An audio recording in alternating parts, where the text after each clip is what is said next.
大家好，我们这节课呢要讲一下给大家分析一下牡丹花的结构，和我们如何用笔法去表现啊。首先呢，我们要来观察一下牡丹花它的大概结构这个呢是没有全开的花头啊，这个花头呢就是类似于花苞这个呢就是完全就是没有开的，是花苞形式。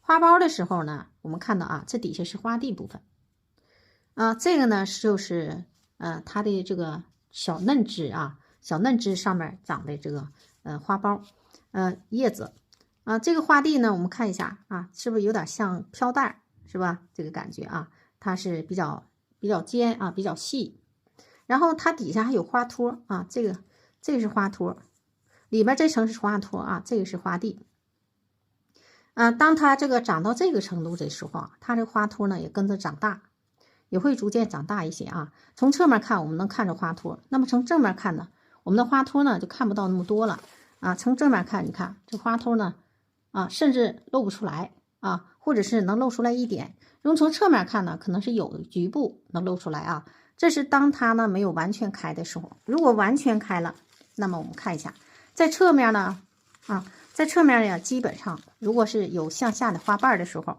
我们在侧面就看不到花托了，是不是？我们只能看到旁边有叶子或者有枝干，是吧？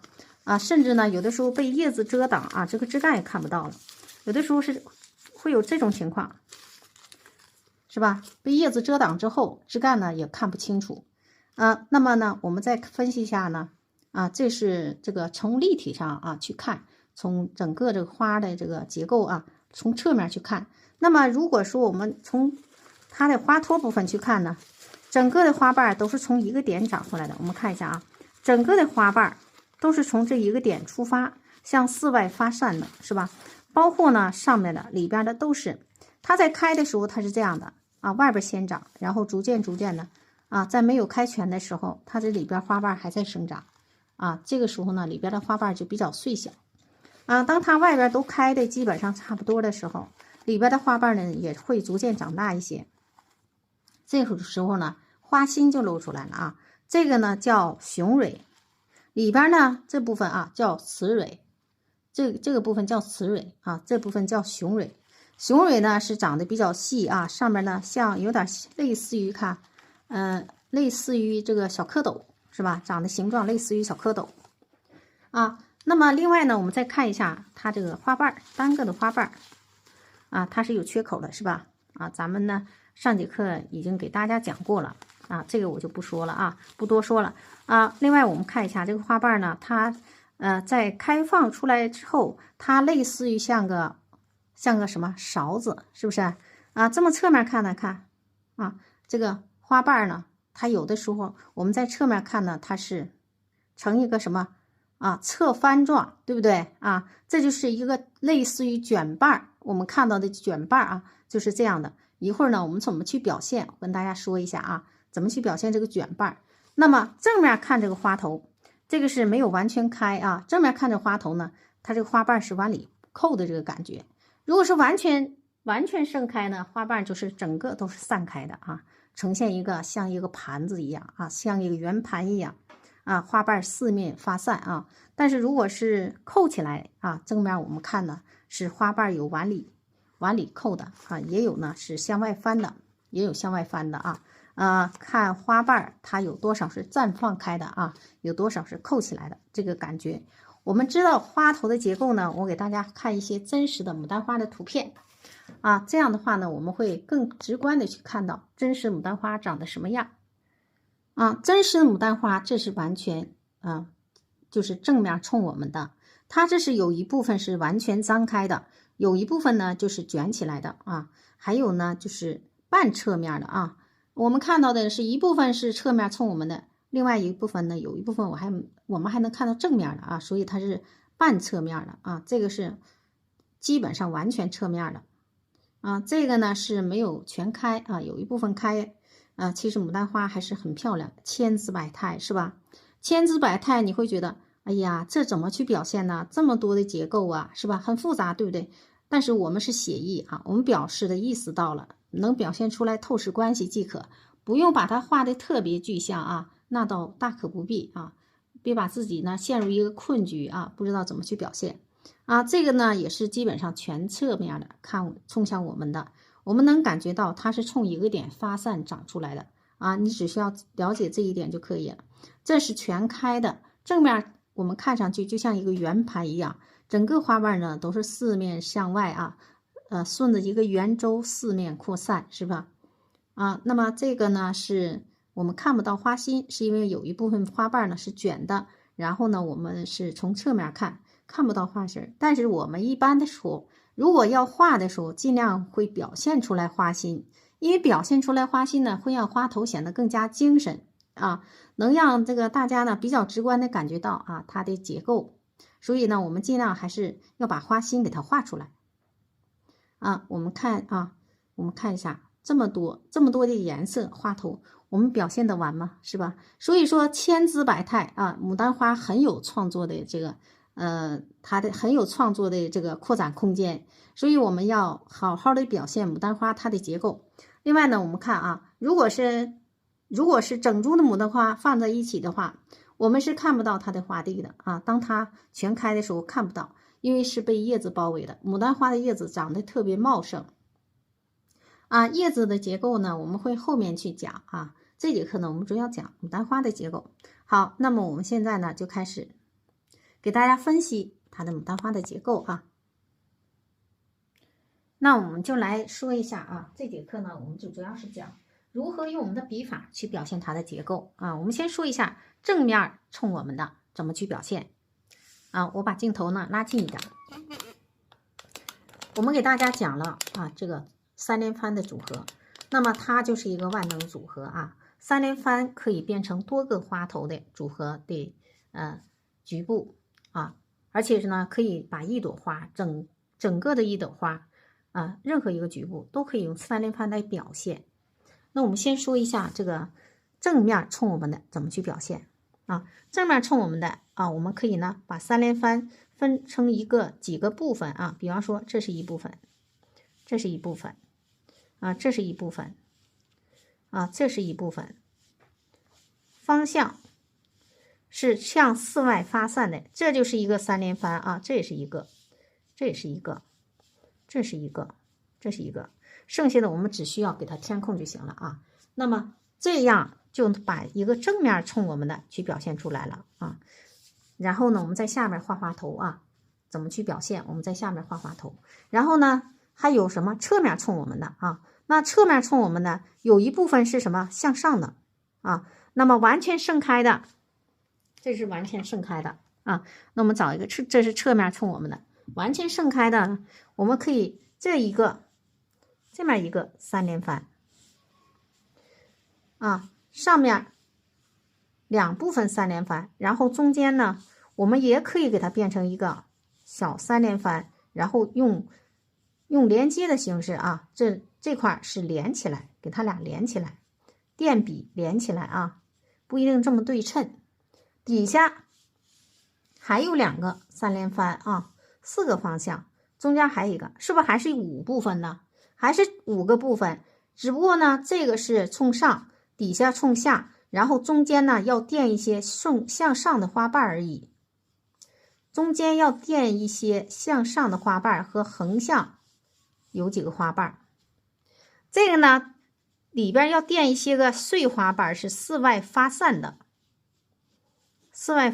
碎花瓣啊，是这样的啊。这个是侧面冲我们的，是完全绽开的啊。那么还有扣瓣的三连番呢，要给它变成一个弯曲的去画啊。这是一个三连番，我们让它变形啊。那么它就分左边包右边和右边包左边啊。那么这个是左边包住右边，那就左边高右边低，是不是？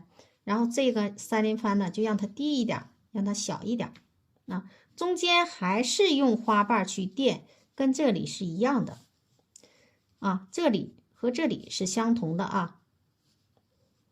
那么底下呢，还是要，因为这个扣上去了，那么这块也要有三连番去垫一下啊，小组的三连番去垫一下，也是往一块成弧形运笔啊，去包它啊。那么这也是3连翻，这也是3连翻，这也是3连翻啊。那么底下还是有2个3连翻，你也可以呢画啊，也可以不画，直接用叶子一遮啊。那么底下呢可画可不画啊，也是一个3连翻，这一个3连翻，还是有一些横方向的，这里跟它是一样的，也就是这一部分和这一部分是完全一样的啊。那么就一共就这几个形式，是吧？剩下就是花瓣多点少一点啊。我们先学一些花瓣少一点的啊。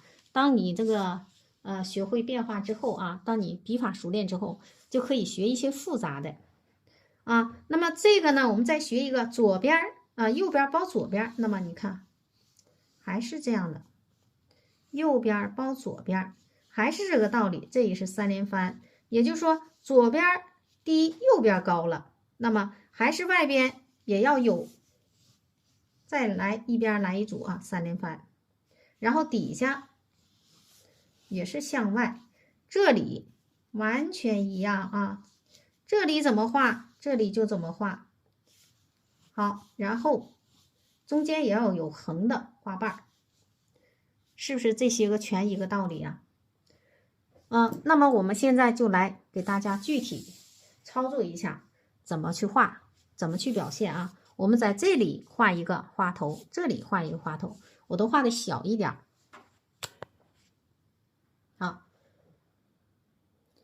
好，我先给大家介绍一下我们这节课用的颜色，这个是鹅黄，这个是曙红，这个是胭脂啊，一共这3个颜色，鹅黄、曙红、胭脂。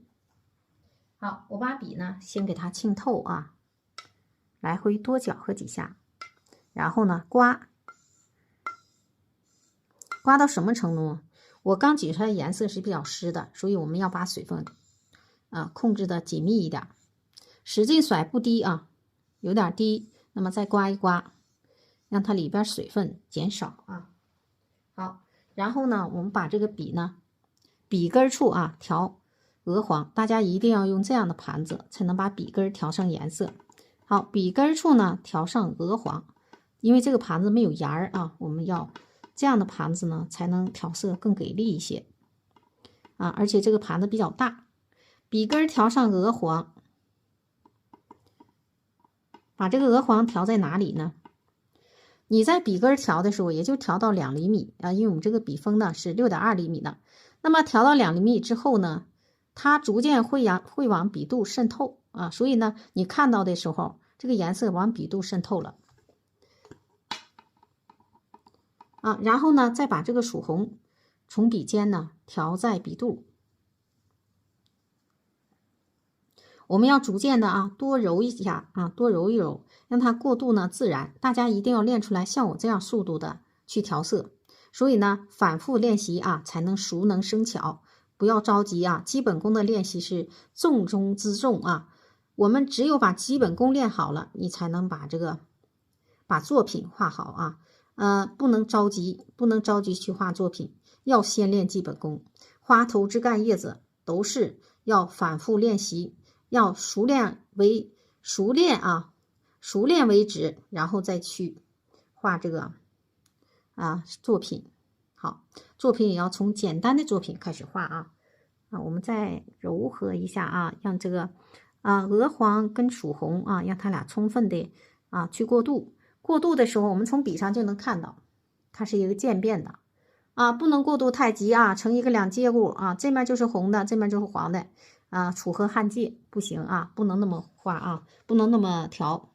然后笔尖你看蘸一点胭脂，然后呢我们给它揉进去揉到10毫米左右多出来一点也没事儿，但是一定要给它揉匀。好，笔尖处我们调一点胭脂。那我们先画一个正面冲我们的。好，把镜头呢稍微挪动一下然后呢这个是关键的，我们要给大家呢调近一点，让大家能看得更清楚往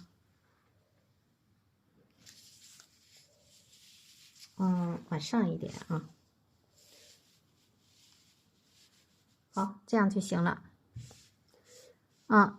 我把这个压上面，我怕它当笔好，我们还是你看这一个3连翻，这一个3连翻，我们先画第一个3连翻，因为我们这是小的花头啊，笔触要小一点，上去一笔，好，下来一笔，这就是一个3连翻。然后呢，去填空，笔尖儿，来一点深颜色，去填空啊，填空，填空啊，填空。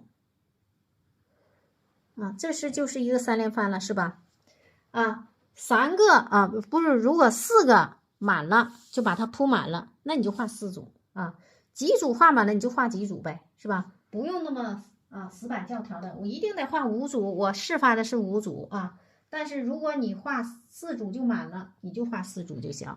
好，我们再来下一组笔里呢有点干了那我们就吸点水我这台上有点水，我直接就吸它也行你看这样省事儿了吗？对吧？灵活机动的去画作品去画去画画练笔也是，也要灵活，不用我特意得那标准动作去那倒不用，怎么方便怎么来。好，我们还是像它这样再来一组花瓣呢让它有点变化，长短不要太齐了长短不一然后还是要把这个里边这个空填上好，有点干了这是2组对不对？那我们再来一组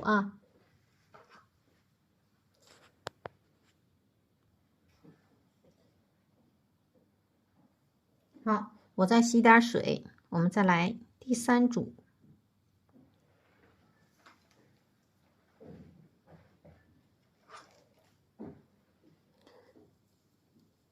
还是再调还是要补点颜色，笔里再调一点鹅黄当你发现鹅黄缺的时候，就要补充一些，一定要把色阶调出来才能表现出来层次感。好，笔尖处呢，我们再调一点胭脂，笔尖处一定要够深我们调色的时候，你看到了笔根到笔尖它有一个渐变的过程，但是笔根到笔尖的颜色是相差很大很大的。我们从这里能看到笔根处从这里能看到笔尖处，一定要调出来一个很好的过渡自然的色阶，但是呢笔根到笔尖的颜色相差要比较大，这样呢才能画出来层次感，这是非常重要的。好，那我们在它的斜上方再来一个组合，还是第一笔第2笔上去，第3笔说比它高了然后呢我们去填这个空好，把这个空填上，然后呢我们再这是3组了然后我们再来一组，这一组呢我们画一半，2笔2连翻，一样道理。好，最后一组我们再吸点水腌的，来点水往下压，一压呢就吸上了。发现水吸多的时候我们要用一个别的纸呢，废纸呢去吸一吸不要去刮一刮呢那个补水器呢就脏了水要脏了，你就调色调的也就不干净了。好，笔根处呢再来鹅黄，然后呢从笔尖呢到笔肚，我们还是要调曙红，把曙红呢调在2厘米以上然后再把这个胭脂调在10毫米之内，笔尖蘸一点，然后我们给它揉在10毫米之内还有最后一组，现在是几组了？1组、2组、3组、4组那么最后一组呢，运笔呢会不太怎么说呢？不太得劲儿东北话呢叫不太得劲儿。那么怎么办呢？我们改变一下方向，这样运笔那么这一组呢，下方我们在这里给它越过去。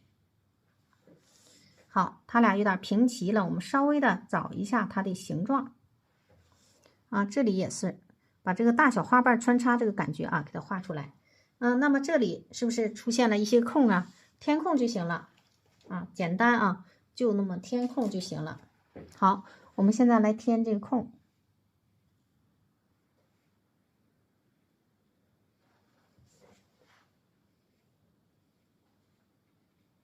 把这个空填完了之后啊，现在你还看不出来是发散的，那么我们现在把这个胭脂调在笔尖处啊，让这个里边呢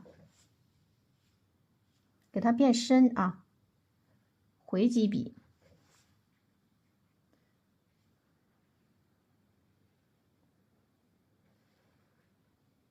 好了啊，这就是一个正面冲我们的花头，可能你现在还感觉不到，等我把这个花瓣啊给它让它大小笔呢穿插一下啊。当你发现这个花瓣都一般大的时候，我们可以找一找啊，让这花瓣大小笔呢穿插一下，这样的啊，看见没有？这就找出来了啊。那么我们现在看到的花瓣是不是挺好看的啊？那么这时候呢，你可能看不出来是正面冲我们的，一会儿呢我们给它这个，一会儿我们给它这个点上蕊啊，你就能看出来了啊。这是一个花头，我们再画下一个。继续呢调色，下个花头呢，我们画一个全开的。好，还是笔根调上鹅黄，然后呢再把这个曙红啊从笔尖调在笔肚你看我在调色的时候盘子里没有多余的水分在流动。当盘子里呢，你发现有多余的水分在流动的时候，那就说明呢，你这个水大了。另外，我们在调色的时候一定要轻柔啊，边调色要调整笔锋，看到没有？这个笔锋始终保持一个什么呢？直立的聚拢的状态啊。好，然后笔尖处我们10毫米之内呢，再调一下胭脂。当我们刚拿到笔的时候，你会感觉不习惯笔有点大，但实际上必须得用这种大笔才能一笔色画出很多花瓣。所以呢，我们要学着要用大的笔去画。有人喜欢用小笔小笔呢，你老调色补水补色，一会儿你就乱了，色阶又乱了。所以我们尽量要用大的笔去画。好，除非呢画小品。要画小不点的花瓣小不点的花头怎么办可以换成小品笔去画，咱们也有小品笔。好，我们现在呢把这个花头画一下这个花头，第二个花头这个是全开的，侧面冲我们的。那么我再挪动一下让大家能看得清。好，我们先画一个右侧的3连翻，让它是冲斜方向冲外，是吧？那我们在这个位置，你看要把这个位置留好别画大了，这是一半吧，别超出这个界要不然这个地方不够了。好，往上去一笔，往下，我们这个花头呢，尽量画的小一点，不让它画那么大了这个呢是一个右侧的3连翻。好，然后我们填空填空，再填。这个没填上，再来一笔这就是右侧的花瓣。好，补点水，我们再来下一组你看我一笔色一笔水呢，就画了很多个花瓣，对不对？我们再来添点水，这个水位呢要达到什么程度呢？这个补水器的水位呢，要距这个台半厘米就正好。太高也不行太低也不行。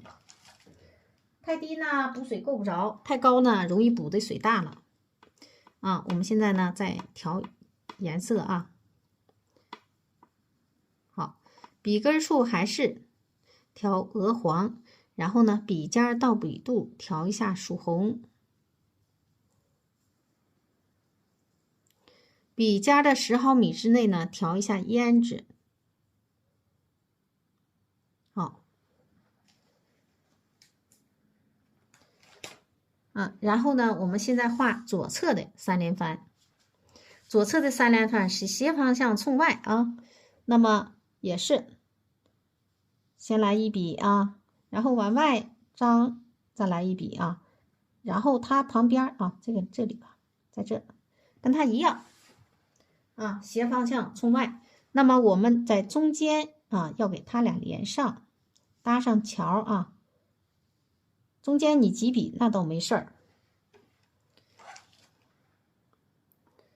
好，那么这个花瓣有点大，我们可以从中间呢给它断开啊，这样去填，还是填空啊，填空啊。填完空之后，有没有感觉这个上边就缺一块啊？我们在上面再画一个3连翻，全盛开的啊，可以用3连翻给它连上。还是啊，先来一个花瓣，你看啊，再来一个花瓣啊，再来一个小花瓣，这就是一个3连翻的组合。那么现在把花心切一下就行啊。花心怎么切呢？这个需要大家去了解了啊。好，我们把这个里边剩的白的地方，我们给它填上啊。这里继续填，还是填空啊。你看这有个3连翻，你就有空就填空啊。填完空之后，我们再去画它其他地方。好，然后现在笔尖处来一点胭脂，我们去顺着这个花瓣的边缘啊，你看笔尖顺着这个花瓣的边缘啊滑动啊，要切出一个小缺口，不让它是平齐的，这就行了呗啊。这两个花瓣呢，里边这个花瓣呢不要这么大。我们可以把它里边啊，你看，给它来一笔，切一笔，它不就小了吗？啊，这一笔呢，就是起到一个什么作用呢？让这个花瓣呢，里边的花瓣让它小一点。我不说了吗？里边花瓣让它碎一点，小一点啊。因为花头呢，牡丹花头它就长成那样。我们让这个花瓣呢往外张一点，这个呢也让它往外张一点啊。这是修一下它的形。那么上面这个花瓣是不是就出形了啊？这个花头呢，形状就出来了。那么底下呢，我们再补2个小的3连翻啊，不让它那么多了，甚至呢可以变成2连翻，不用3笔了，2笔也行啊，2连翻、3连翻都无所谓啊，关键是你掌握这个技法的应用啊。2个啊，这个来个3连翻吧。我们下一个不让3连翻啊，这块有几个横方向的花瓣啊，在这里。师傅我说了，这块有几个横方向的花瓣啊，横方向去运笔就行啊。怎么运笔呢？这块有空吗？我们横方向运笔去填这个空。来，大家看一下啊，你就这样去填啊，顺着这个方向，横方向运笔去填啊，填几个行了。我们把这个空都填上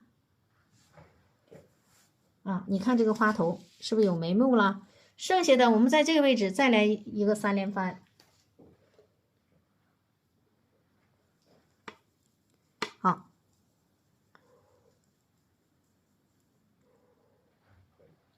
这回呢，我们画一个大的花瓣啊！你看，在它的下方画一个大的花瓣，然后去填它啊，这是一个花瓣，挺大的了。我们在这里再画一个，这底下不是一个平的吗？平的不好看，是不是？我们再画一个。你感觉缺水的时候啊，拉不动笔了，你就去填。我现在呢也有点缺水，拉不动笔了，我就慢一点，把这个花瓣呢就填上了。这样就是填上了。好，然后呢，我稍微做一下修整啊，这个地方有点缺肉，是不是啊？我们给它搭上去，就变成一个小翻瓣了，是不是啊？好，这个花头就画完了。这是完全盛开的啊，没有地方了，我们要把这个界限给它留出来，要不然一会儿呢，我们就没有地方画这面的啊。这底下呢，我们搭一笔呢，是让它别太长上了啊，搭一笔可以添啊，添一笔行了。大家看这个画头是不是也好看呢？啊，然后这是扣把的啊，左边扣右边，这个呢，我们下边可画可不画啊。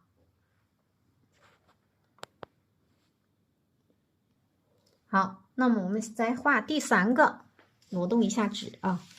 大家看，第3个是左边包住右边，那我们要画的是左边一个3连翻啊，怎么运笔呢？是啊，让弧形的运笔啊，用弧形去运笔。那么怎么弧形运笔呢？我给大家示范啊。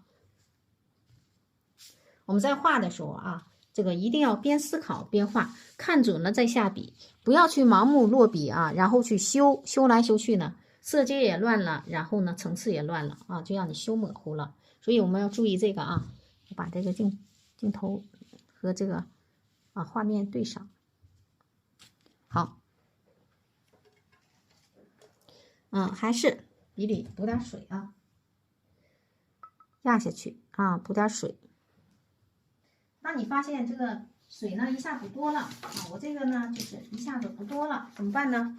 啊，我用一个废纸啊吸一吸，看觉得多了怎么办？吸一吸。但是笔里的水啊也要很饱满，你看我这捏一下，你看这水啊很足，对不对？水太少了也不行啊。好，笔根数呢调上，这是鹅黄。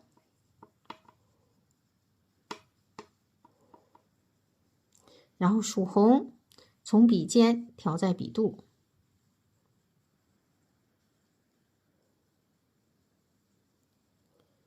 然后呢，再把胭脂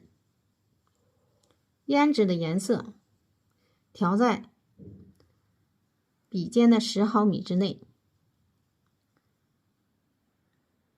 好，咱们呢要不厌其烦的去练习啊，看上去比较简单，但是我们刚练的时候会觉得有难度。但是不要气馁啊，只要反复练习，你都能学会啊，没有哪个技法是学不会的，只需要我们经过反复的练习啊，就是熟能生巧，方法教你了，剩下的呢，你就要经过大量的来回这么反复啊，练这样的花啊，那么慢慢的你就掌握它的规律了，也就会画了。调色也是啊，只有不断的练习，我们才能会。我们新学员啊，最容易犯的毛病就是着急啊，学的我想几天就学会啊，那不可能。我们一定要什么达到一定的练习的数量，你就掌握基本的技法了。首先你要把它笔法和调色练熟练了，这个就是需要经过反复的练习，没有捷径啊。但是最主要的捷径是我教你了，我教你方法了，比你去摸着石头过河要好很多啊。如果你盲目去练习啊，学不得法，会让你走很多弯路，浪费很多画材。好，我们先画这个左侧的啊，也是画一个弧形啊，这个都是直方向的运笔啊。那我们这个呢，就画一个弧形，左侧的弧形去运笔。看啊，把这个笔呢拉下来，成一个月牙状，对吧？然后向上来运一小笔。然后呢，笔我们这是一个3连翻，那么还有一笔呢，我们在它的下方去画啊，让它形成一个什么封闭的状态，这就形成了一个大空啊。我们都是填空，把这里给它填上，有点白啊。那么外边填一空，扬上去一点啊，然后再填一个空，看弧形的去填空。笔尖处我们再来一点深颜色，还是弧形去填这个空。你看填完之后，我们有没有感觉出来层次了？是不是啊？那么现在外边再来一个空，再来一个。我们现在看到的是什么？是左边，我们让它右侧呢，让它低下去。这时候我们看到了吧？这样的花瓣中间这个花瓣我们要垫一笔。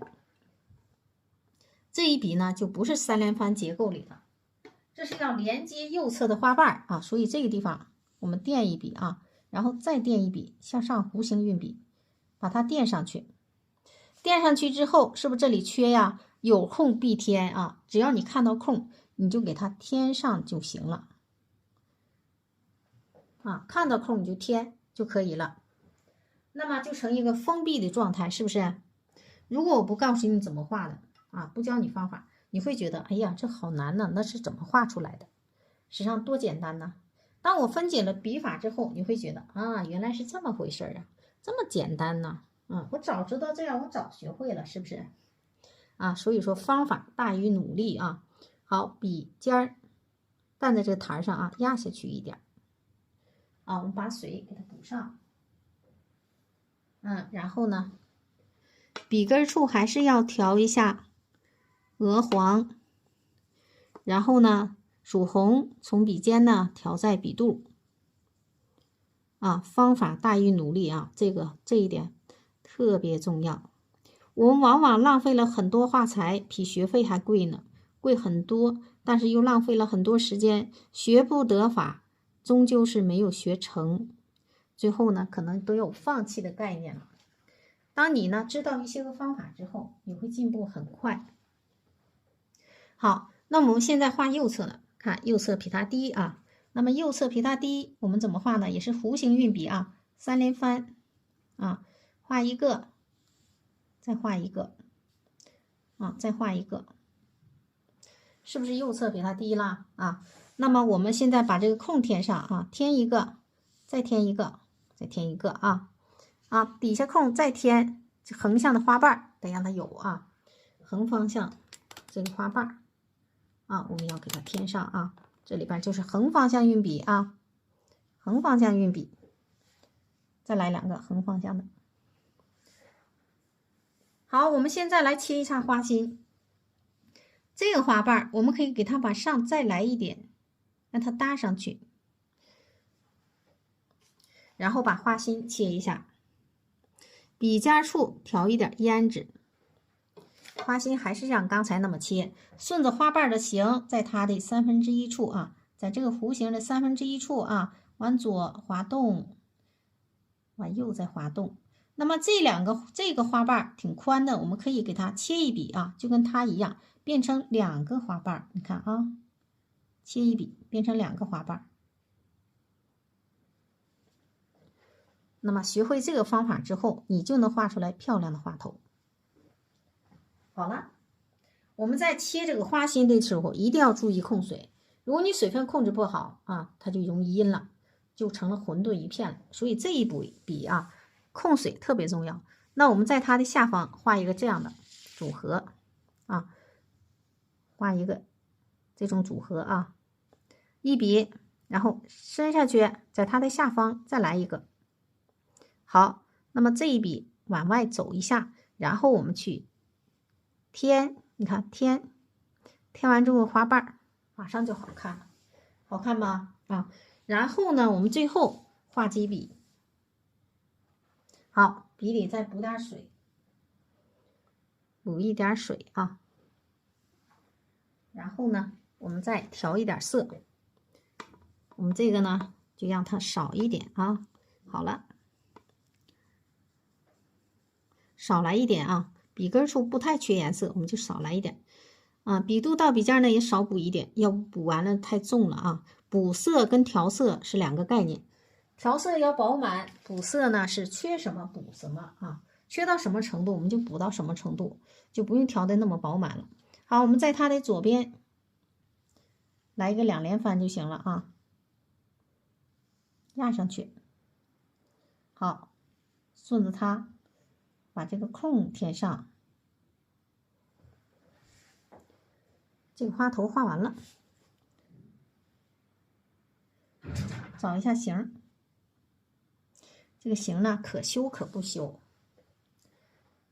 啊，是不是很好看了啊？然后这里边啊，这面我们给它添一笔就行，就添一笔就行啊。添上一笔之后啊，会让这个花头呢更漂亮一些啊。那么这个花头也画完了，是不是也好看呢？啊，然后呢，我们最后来一个挪动一下啊，最后呢画一个右边包左边的。你把这4个花头啊，大家呢一定要反复练。这4个花头学会了啊，这4个花头学会之后，其他的花头变化都是根据这4个基本的花头啊形状的改变而已啊，只是外边多2笔少2笔啊，在形状上在外边添一添笔啊，改变而已，基本上就是万变不离其宗啊。那么你这节课一定要反复练习，把这几个花头的形态给它掌握好，你就会所有的花头了。其实我们所有的花头都是这么画的啊，就这么简单，都是一个画法啊，千变万化，万变不离其宗。好，我们现在进行最后一遍调色，笔肚吸点水。你看到我画出来花头千姿百态啊，就是这些个组合啊，进行了不一样的调整而已啊，都是这一个原理啊。好，笔肚我们调一点，笔肚啊，笔根到笔肚调上鹅黄，然后呢再把曙红从笔尖调上笔肚啊，最后笔尖的10毫米之内啊，我们调一下胭脂。好，这块呢，我用笔就有点碍事了，我把一边挪一下啊。那我们这个呢是右边包左边啊，那我们要把这个右边呢高一点，画的时候要高一点。好啊，右边包左边也是跟它一个道理啊。3连翻呢，弧形运笔啊，这是第1笔。第2笔呢，比它要高出去。第3笔啊，让它成一个向右啊，从右向左啊碾压的态势，好去包它。好，填空，欲空必填啊，填空，填，好，再填一个。好，填完空之后，我们在底下要垫一笔，笔肚吸点水，缺水的时候一定要补水啊。基本上你运行这些笔之后，它就会缺水。一个组合之后必缺水啊。基本上画一个组合，我们就要补一遍水，补一下颜色。颜色缺的不多，我们少补一点。好，笔尖处再调一点胭脂。好，来。那么我们现在呢，把这个中间瓣啊给它画上，这个就叫什么？中间瓣啊，有空必填啊，有空一定要补上，把这个空补上，是不是这个花头就有点形态了？好，那么左边就要比它低啊，右边包左边，左边就要比它低，是吧？怎么办呢？啊，过来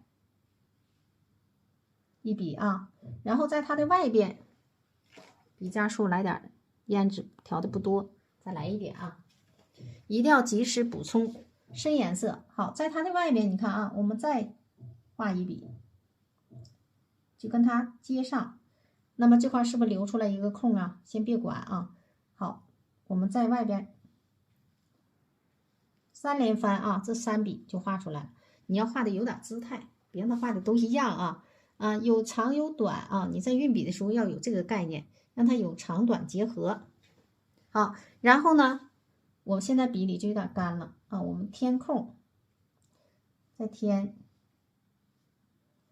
完空之后，你看这个花头啊，这里呢形状不太好，我们可以给它添上一笔啊，让它形状好看一些。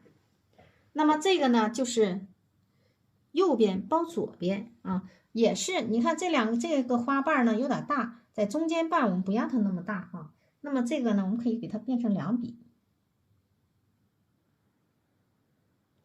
是不是可以的啊？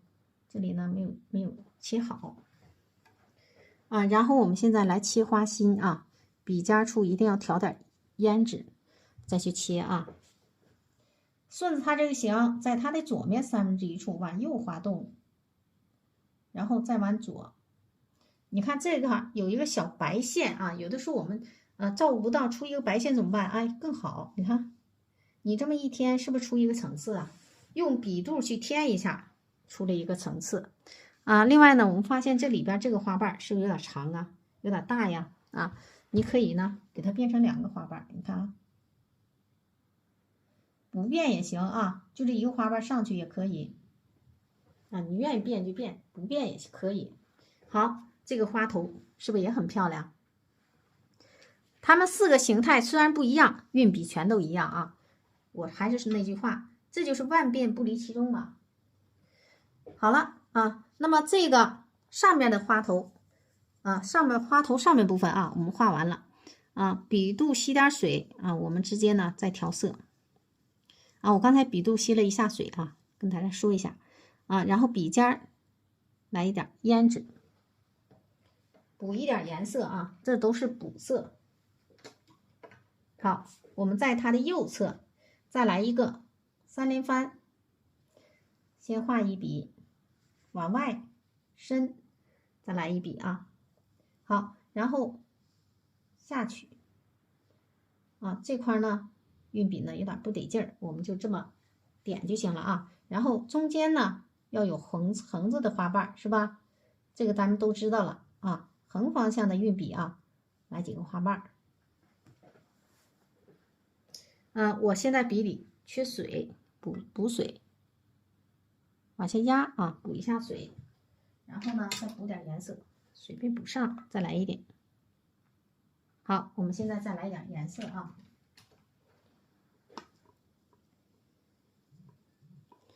再来一点啊，这是鹅黄，笔尖到笔肚调属红啊，什么以后画的2桥啊，什么都是这样的啊，只需要在颜色上做一些改变就行，运笔是一样的。好，那么我们先，因为我刚补完水，不要去填这个空啊，容易呢混沌了。那我们在它的左侧啊，画一个3连翻，2连翻吧。好，那么再来一笔，这就是3连翻了。我们先填的空啊，都可以啊，没有关系。好，最后给它填上，大家看一下，是不是很漂亮了啊？那么这一笔呢，我们给它压过来一点儿，好，让它有姿态啊。然后最后修一下形，这个呢缺一笔，我是感觉啊这块缺一笔，你不填也行。笔尖处啊来一点胭脂，让它有结构。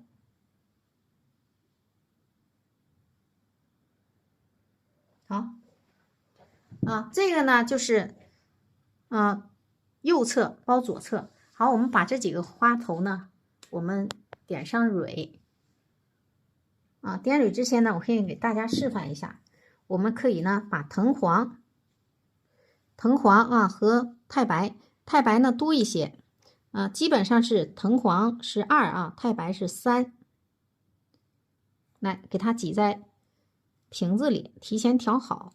这样的好处是什么呢？就是我们不用老是调啊，每天老是去调这个蕊的颜色，因为我们天天画牡丹呢，就需要这个老是调颜色，那么不必要那么麻烦。好，这里边剩了不多啊，太白我都给它挤出来，大致就行。如果你喜欢偏黄一点呢，你就藤黄多一点；喜欢偏白一点呢，你就太白多一些。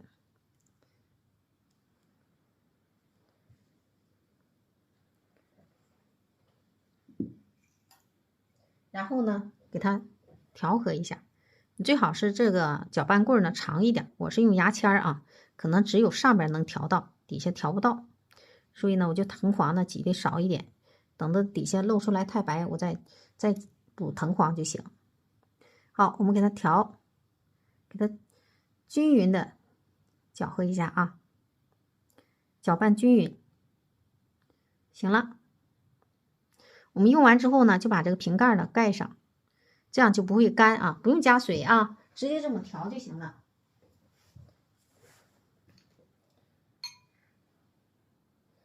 然后呢，笔里呢，我们蘸上这个呢，就是点蕊笔啊。我们蘸上之后呢，这个笔呢，这个点蕊笔呢，我们不用蘸太多的水啊，这里边这个就比较稀了，因为本身太白就比较稀啊，所以我们在调的时候不要加水了，我们只需要把这个笔呢阴湿，然后多余的水分给它挤干，不然水分太多的话，这个颜色呢它立不住啊。怎么画呢？怎么那个去运笔呢？看啊，压下去呢，这样啊，长锋把笔呢，笔锋长进去，顿提啊，这样顿提啊，顿提啊，你看啊，出来呢像小蝌蚪，但是不要给它画齐了啊，这就是一组啊，这一组呢就跟我们画花瓣一样，有高有低，有长短啊，最好是要有大小点儿。再补一点颜色，还是啊，顿提啊，顿提，好，这又是一组。主要是呢，要把这个点儿不能太小啊，太小了呢，你就看不清了，显得碎，笔法不能太碎。然后呢，这一组呢，我们就转一下方向，因为这个呢是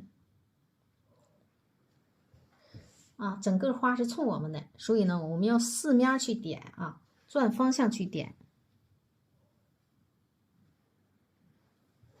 那怎么办呢？这个我们转一下啊，要不得劲儿点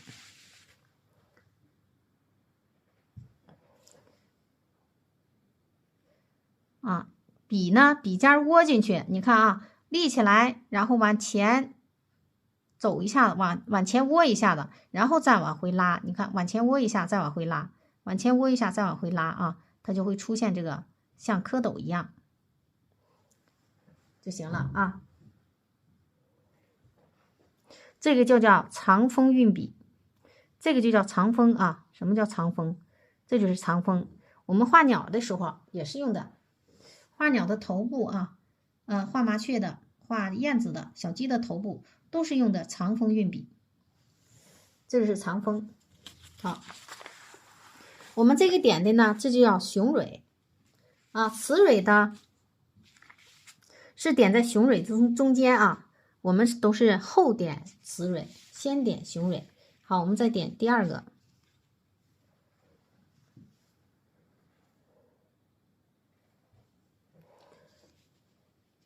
啊，这个呢是完全绽开的，但是呢它是冲上的啊，斜方向，就是我们看到的不是正方向的。那么它的花瓣呢，它的花蕊呢，都是向上的，但是是向外扩散的啊，成一个扇形。我们给它点成一个扇形啊，这组呢高一些，但是呢也要有高低错落啊，整体是扇形结构。那底下呢肯定要再补一组啊，这样的话就是4组。看啊，那么整体是扇形结构的同时，我们要给它点出来高低错落。行了啊，像这个呢就是一个包心的，我们要给它点成一个什么呢？这样的啊，那么就是向里扣的感觉啊，让这个蕊呢被压迫的态势啊，两头往里扣这样的感觉啊。点蕊最好是半干的时候去点，如果你发现这个抠的花心水分比较大，这时候就不要点蕊了，或者你用纸呢吸一吸再去点它啊，两头往里倒。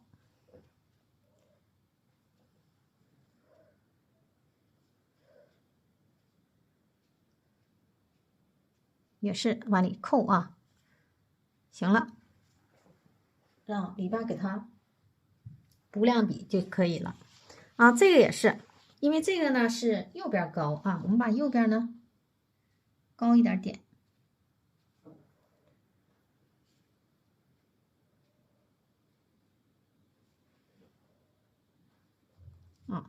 然后左边低一点，底下补2笔，外边呢稍微给它发散一点就行。啊，这个花心呢其实不是重点，重点呢就是还是在花头上，所以我们花心呢点的差不多就行。但是呢要显得自然一些啊。好，我们把这个挪高一些，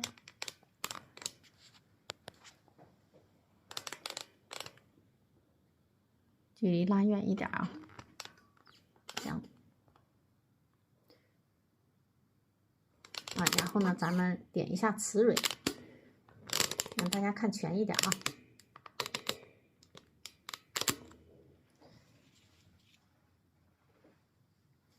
好，点一下雌蕊。